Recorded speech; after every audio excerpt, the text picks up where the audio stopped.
Instead of white, you can use yellow to mix into your brown. And this gives you a very beautiful, warm, light brown. And look at this beautiful light brown we are getting here.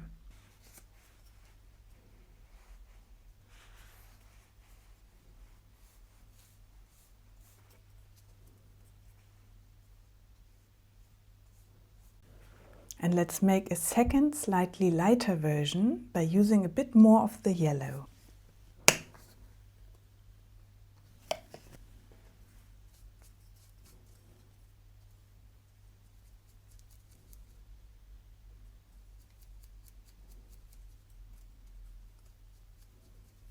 So beautiful.